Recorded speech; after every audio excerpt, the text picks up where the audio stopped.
We'll look at how race intersects with three things: age, or generations, gender, and social class. Let's begin by discussing intersectionality. So, have you ever seen a big city intersection with roads crossing each other? You've got cars coming and going from all different directions, right? Now, imagine if each of those roads represented a part of who you are, like your race, your gender, or your social class. Intersectionality is like that city intersection. It's a concept that helps us understand how these different parts of our identity, like race, gender, and social class, intersect or cross over with each other, affecting our experiences in unique ways. Think of it this way. Let's say you've got a friend named Alex. Alex is an African American girl who comes from a lower income family.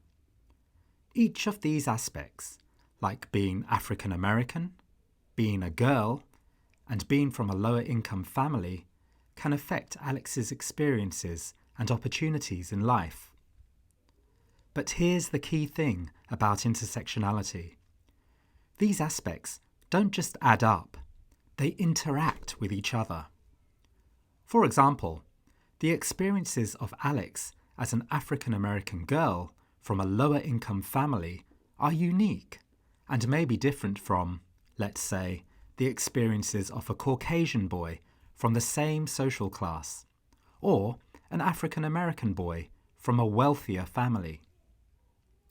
Intersectionality helps us understand that our identities are complex, and the way society treats us can be shaped by multiple factors at once.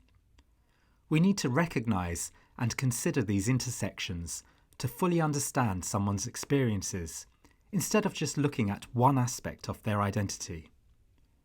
This way, we can be more empathetic and inclusive in how we treat each other. So, next time, when you think about someone's experience or challenges, try to remember the intersection, just like that big city intersection with cars coming from all directions. Because all of these directions make up who they are and impact their experiences. Let's talk about how the experience of race differs amongst different generations of Nikkei. The first generation, so-called Issei, Japanese immigrants to Hawaii, arrived at around the end of the 19th century. They had a journey to a new land, all the way from Japan. Sometimes these journeys were long and very challenging. Some Nikkei lost their lives whilst travelling across the sea. When they arrived, their work was mostly on sugarcane plantations. This was very difficult work, physically demanding, and difficult given the conditions including the weather and the long hours they had to work. Issei arrived in America as adults.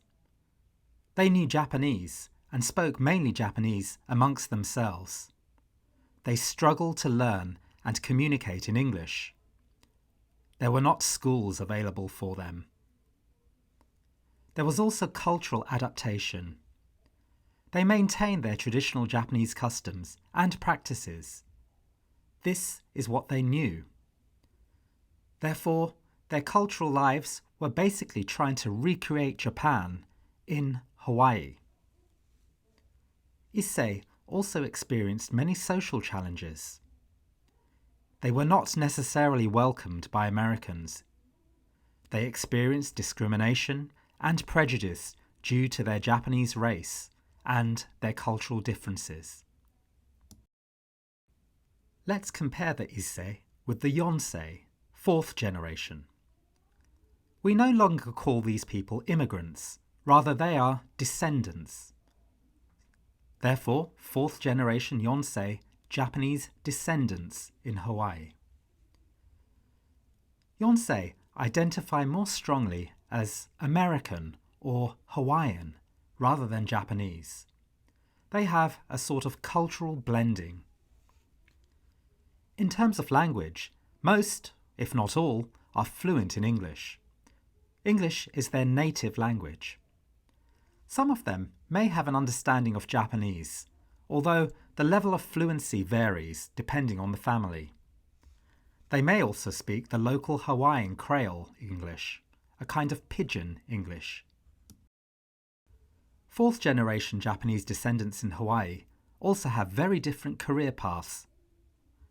They work in many diverse fields. They are no longer limited to working in just agriculture. They have access to more opportunities through their education and through their employment. Yonsei are also characterized by cultural mixing. They are a blend of Japanese, Hawaiian, and American traditions in their everyday life. They have their own unique food, festivals, and customs, not necessarily copies of those in America or Japan, but their own blending or mixing. Socially, Yonsei are better integrated into the multi-ethnic fabric of Hawaii compared to their forebears. Having said that, they still experience racial discrimination, although it may be more limited compared to the past. So that is the intersection of race with age or generations. We can see that Nikkei are not necessarily the same, although they may be the same race. Intersectionality is important. There are differences across generations. These differences are summarized on this slide. The shift in identity, a transition from being Japanese immigrants to American citizens. This has a corresponding shift in self-identification and sense of belonging. Also, a language evolution, from predominantly Japanese-speaking to predominantly English-speaking. This is evidence of assimilation and adaptation. Socioeconomic mobility. There's progress from plantation labour to diverse professions, improved quality of life, and upward mobility. There are Japanese who are politicians, professionals in all walks of life. There has also been cultural evolution, mixing of Japanese, Hawaiian, and American cultures over generations. And what's most interesting is the emergence of their own unique cultural identity. Not Japanese, not American, not even Nikkei in a general sense, but something localized to Hawaii. There has also been a change in social experience.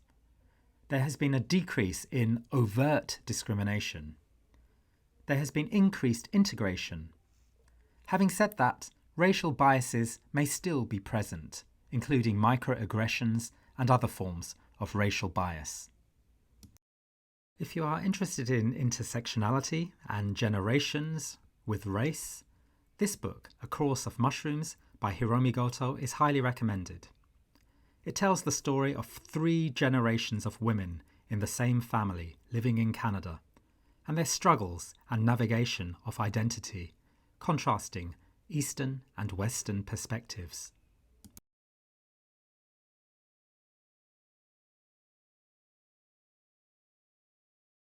Let's turn our attention now to gender. What are the special experiences that Nikkei women have? Let's compare the experiences of Nikkei women with those of Nikkei men. Here we see the experiences of Japanese male immigrants to Hawaii. They arrived at the end of the 19th century. They encountered a new environment, a different culture, and language barriers, as many of them couldn't speak English and only spoke Japanese. Their labour was exploited. Most of them worked in sugar plantations. They lived in very harsh conditions. They were forced to do rigorous manual labour. They also had many social challenges. They faced racial discrimination and prejudice from Americans. This impacted their social and economic opportunities, limiting their lives. Male Japanese initially travelled to Hawaii alone. Over time, they built communities, including community organisations and temples. This provided them with a sense of belonging and an identity. As time went on, there was always a struggle between balancing their Japanese heritage and adapting to the local culture. Let's compare the male experience with the female experience. Here is the experiences of Japanese female immigrants to Hawaii. Most of them arrived in Hawaii through the picture bride system. They married men whom they had only met through photographs and letters. They had gender-based challenges. In other words, they encountered unique struggles due to the patriarchal societal norms. This means that society was based for men and organised for men. Their expectations were to perform household duties, raising children, and sometimes manual labour. They experienced social isolation. They also experienced cultural disorientation, since they too were not fluent at English when they arrived. Over time, Japanese female immigrants formed networks and engaged in business. This contributed to the economic growth of their communities. There was also cultural preservation. Japanese women played a crucial role in maintaining Japanese traditions and passing them on to their children and to the next generations. Therefore, we can see that even though these are still Nikkei, the experiences of the different genders are very vastly different. Labour and domestic roles. While both genders faced hard work, men primarily engaged in agricultural labour on sugar plantations, while women had dual roles of housework and often fieldwork too. Social challenges. Both faced racial discrimination, but women also grappled with gender bias, leading to a more intense social exclusion. Marriage experiences. Men had more agency, or what we call freedom, in marriage arrangements, while women were more likely to be picture brides. This impacted their initial experiences and their expectations. Community engagement. Men built the foundation of community organisations, such as churches, schools, language institutes, and so on. But women played a significant role in sustaining these through their social and their cultural activities. In terms of cultural preservation, both men and women strived to maintain their cultural identity, but women largely bore the responsibility of transmitting cultural practices and values to their children. The book Buddha in the Attic by Julie Otsuka, a Japanese American, is a collective narrative that chronicles the shared struggles, hopes, and dreams of Japanese women who, as picture brides, journeyed to America in the early 20th century, confronting discrimination, cultural dislocation, and the harsh realities of immigrant life. Let's finish today's class by talking about the intersectionality of race with social class. How does the combination of race and social class influence Nikkei attitudes and actions? The term model minority is helpful here. What does it mean? Well, a model minority is a group seen as being more successful than the average population.